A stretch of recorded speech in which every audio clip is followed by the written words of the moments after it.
Good morning, friends. I hope you're doing very well. So after 4 months of intensive preparation, I finally made it here, where I'm talking about, right here. It's where Nikola Tesla was born. I'm at the village of his birth. The house behind me is where he was born, and I'm ready to teach this beautiful class. It's the highlight of this trip. In fact, I came to Croatia for the main reason that Nikola Tesla was born here, because the way I do it is that I go to teach where the scientists were kind of born or where they contributed the most. I couldn't think of a better place than Croatia, where he was born, a little unknown village. I am literally the only one here at the museum of Nikola Tesla. There is no one, just me, the birds, and the beautiful nature. Look around. There is literally no one, and it's so beautiful. Let's look at the camera, see if everything is fine. So here we go. We have the statue of Nikola Tesla here in the frame, the board in the middle, his birth house, and the weather is so beautiful. I'll be waiting for your questions in the comment section. If you haven't done it yet, please like the video and subscribe to my channel. See you at the end of the video.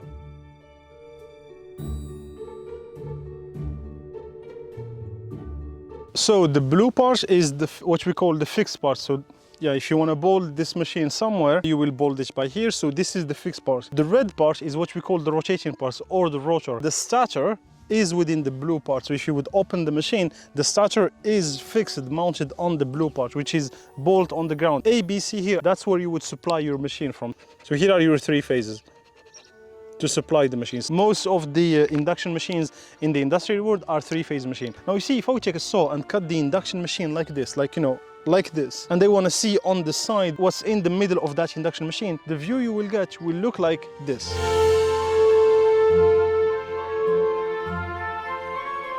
So this is the starter part. I will put windings on it. Let's say you want to supply it with plus, minus. If I supply this coil with electricity, let's say plus minus, DC electricity, here is what's going to happen. This coil will create a magnetic field. The magnetic field will go like this. So these are the magnetic field lines. Let's orient them like this. Of course, there are many, but I draw only two. So how do I know that if I supply a coil, how do I know that it creates a magnetic field? The answer is the following. In 1820, there is a scientist called Ørsted from Denmark, Hans Christian Ørsted, that's his full name. He noticed something. He supplied, like I did, a conductor with electricity, and he noticed that a compass that was nearby has moved. So there is a reason why that compass has moved, and that's because that conductor supplied by electricity has created a magnetic field that has modified the direction of that compass. In fact, he's the first one who had made a clear link between electricity and magnetism. 3 years after him, in 1823, a French scientist called André-Marie Ampere has formulated what we call today the Theorem of Ampere, and it is written like this.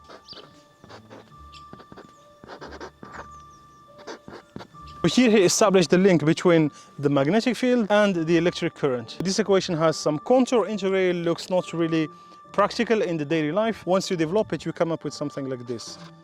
The magnetic field is equal to mu0I divided by 2 pi r. The mu0 is what we call the permeability, the magnetic permeability of the vacuum. So magnetic permeability, so it's how, like when you say this is the magnetic permeability of an environment, it's like how much that environment will permit the magnetic field to pass through. So it's, the words have a meaning, magnetic permeability. So if you want to know how we went from this to this, a quick demonstration. We went from the Theorem of Ampere, we went from the contour integral B, and that's equal to mu0 by I. So this is how it looked like. So this is what he did. He took a conductor, an electric conductor, supplied it by plus and minus. Then in this case you have an electric current passing through it. How? Well, there is the law, the Ohm law, which is conductor has a resistance. So a resistance supplied by voltage will have a current, right? So there is a current passing through it. He noticed that once you have the current here, there is a magnetic field that will be created around. In which way? Let me show you. The magnetic field will rotate around this conductor. Okay? Now, in which sense? Here's how it works. Take your biggest finger like this. So the biggest finger follows the current. The orientation of the magnetic field will follow the other 4 fingers. So if this is the current, then the magnetic field will rotate like this. That's why the magnetic field, the arrow will be up, not down, right? If the current was going down, then my finger will do like this, then the magnetic field will be in the other way. This is how the magnetic field is rotating around it. This magnetic field, B, right? This is the L. So if I want to calculate the contour integral of dl, what is the contour integral of this one? It's like if I'm asking the circumference of the circle, so it's 2 pi r, the b will remain here, divided. So we come up to the equation we put earlier. The magnetic field is equal to mu0 multiplied by the current divided by 2 pi r. Isn't it the thing we just wrote before? The answer is yes. So here you have your demonstration for the first law. So it's simple. If I supply a conductor, DC or AC current, it will create a magnetic field. The relation between the current and the magnetic field is here. So as we say, this is the fixed part of the machine, what we call the stator, okay? So let's call it here stator. Very good. So it's the part that is stationary, that is not moving. There is one part we didn't draw here, the rotational part, which we call the rotor. I will draw it here in the middle.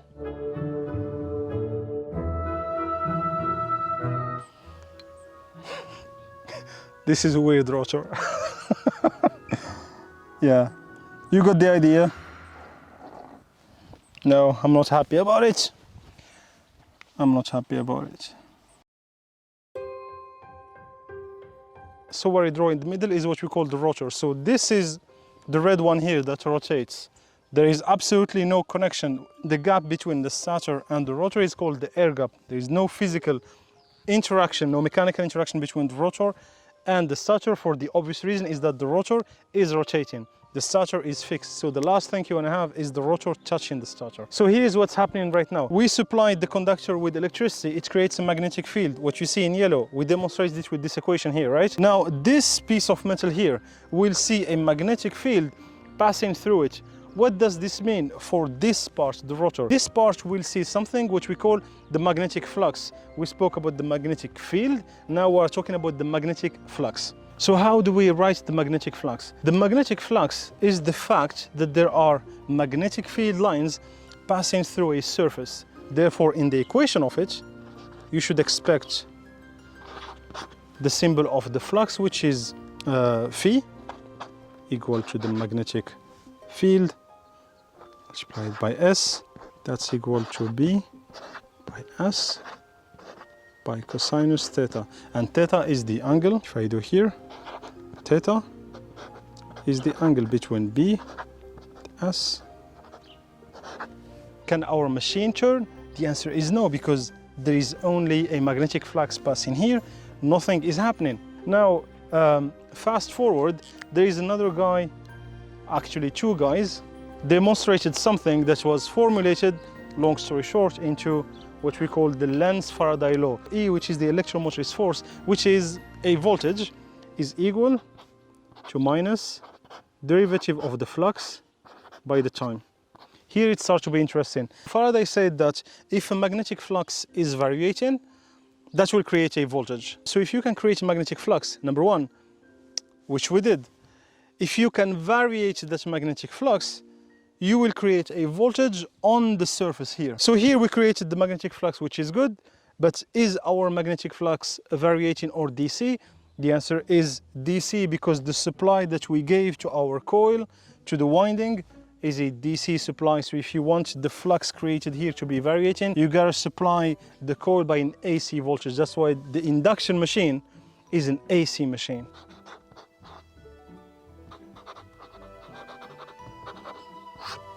It's not a DC machine.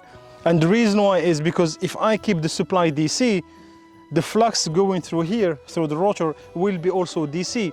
and I cannot use the advantage of this law. Therefore, I will supply the coil, which is the starter of the machine, by an AC voltage.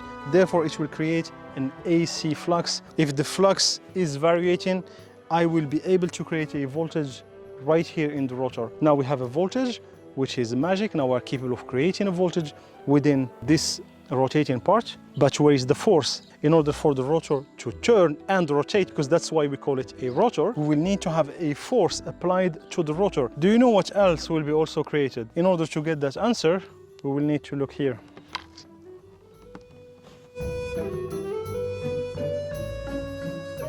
The square cage is made of copper bars, which you see here, and then connected at the two ends with rings. Now in the middle, it's not only air. They will take all of this and immerse it in a ferromagnetic material, because this one is where the magnetic field will go through. So you want to make it, you don't want to make it from plastic, right? You want to make it from a material that can welcome the magnetic field lines, that has what we call a magnetic permeability, mu, that will be playing into our advantage. We say that we have created a voltage here. Remember the law, the third law? Voltage equal to. So if we variate the flux passing through the rotor, we will create a voltage. If I supply a piece of metal, in this case copper, by a voltage, what's going to happen in it? So this is copper. The electric model of it is a resistance, at least a resistance. Now, of course, when you supply it with AC voltage, there's also an inductance. But let's take you this simple example. Copper is a resistance supplied by a voltage, then you will circulate a current. So here on these copper bars, you will see an electric current, and this is our fourth law, is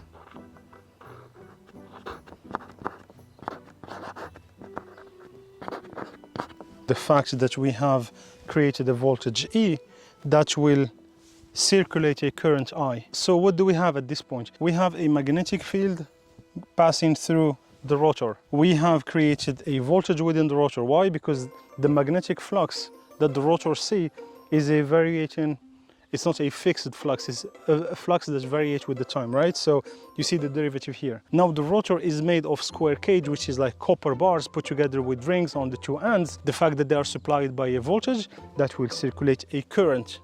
That's the fourth equation we have. What is the last equation we need before the machine starts rotating? There is a French mathematician called Pierre-Simon Laplace. You heard about Laplace transformation. Laplace states when there is a conductor that has a current passing through it. When you put that conductor that has an electric current within a magnetic field, a force will be created on that conductor. It will make the conductor move. Literally, if this is the conductor, there is a current passing through it, and I bring that conductor here in the middle of the magnetic field, the conductor will move. Why the conductor will move? Because there is a force that will be created. The force is the following. It is proportional to the current, the electric current that is passing through the conductor that is the rotor, multiplied by the length of the conductor, vectorial, the magnetic field. If I develop the vectorial, I'll have the force is equal to I multiplied by L multiplied by B multiplied by sinus phi, which is the angle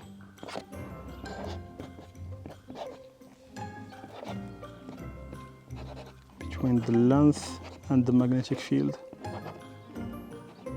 5 equations, that's all you need to understand the induction machine.